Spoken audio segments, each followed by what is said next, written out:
IELTS Writing Full Practice Exam, Task 1 and Task 2 with helpful tips and strategies.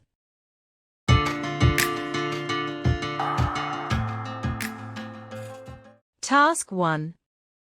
The charts below show the changes in ownership of electrical appliances and amount of time spent doing housework in households in one country between 1920 and 2019. Summarize the information by selecting and reporting the main features, and make comparisons where relevant.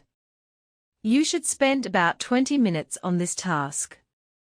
Write at least 150 words.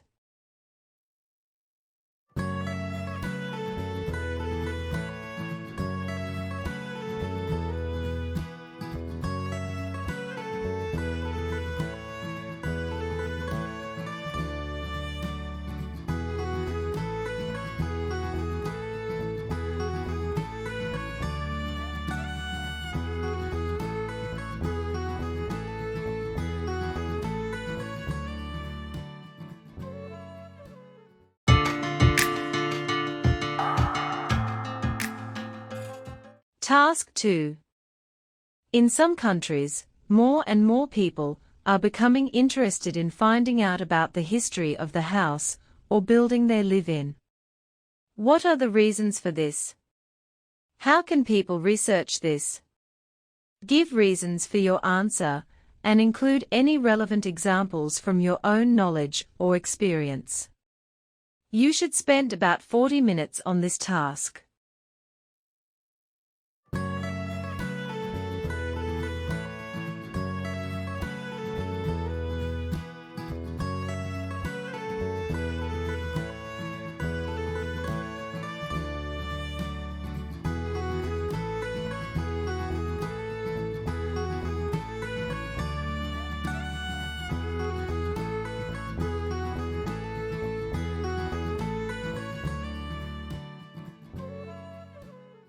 Strategies for IELTS Writing Task 1 and Task 2.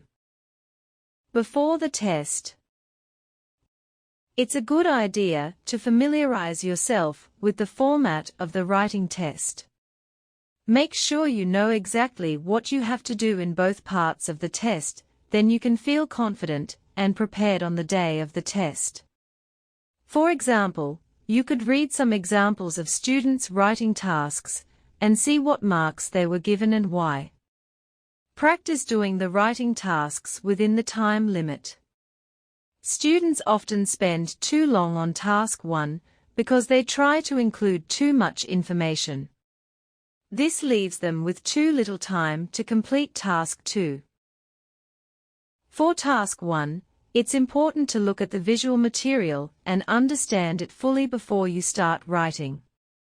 Practice looking at charts, tables, etc., to see how the information is typically laid out.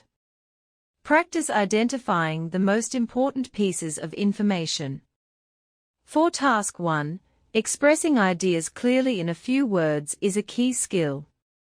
Practice comparing trends and ideas within the same sentence and between short sentences by using linking words and phrases, e.g. whereas, although, on the other hand, etc. When you practice writing the tasks, use a stopwatch app on your phone or computer to time yourself. When thinking about possible Task 2 topics, it's a good idea to choose a topic, brainstorm some ideas, and then make a note of them. Do this with as many topics as possible. For Task 2, practice writing plans for different types of questions before you answer them. Make sure you plan to include an introduction, 2 or 3 paragraphs on different aspects of the topic, and a conclusion. Read in English as often as you can. Use the internet to keep up with the latest news and current affairs in English. While you're reading, think about your opinions on the issues. This can help you find something to say about a variety of different topics. As you read about current issues, make a list of words and phrases that relate to that topic. Make a note of how words are spelled and used, for example, idiomatic expressions they are used in, prepositions, and other words they collocate with. During the test. In the test, the tasks appear on the question paper, and you write your answers on a separate answer sheet for you to write each of the 2 tasks. You can write on the question paper if you like, but only the answer sheet counts. The question papers are collected and destroyed. Write clearly so that the markers can read your writing easily. You can make corrections and changes if you like, but make sure it is clear what you want the examiner to read as part of your answer. Remember to divide your work into paragraphs, and to make this clear to the examiner by leaving spaces between paragraphs, or by indenting the first word of each paragraph. Make sure you write more than the minimum number of words for each task, 150 words for task 1, and 250 words for task 2. There is no maximum number of words, but you should focus on writing a clear and correct answer rather than a long one. Don't waste time counting words during the test. Always check the number of words you write when you do practice tasks. This helps you to develop a feel for you need to write during the actual exam.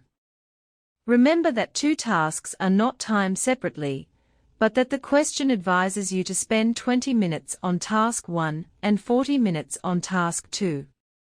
It's best to follow this advice. There is always a clock in the exam room that everyone can see. Remember not to spend too long on task 1. After the test.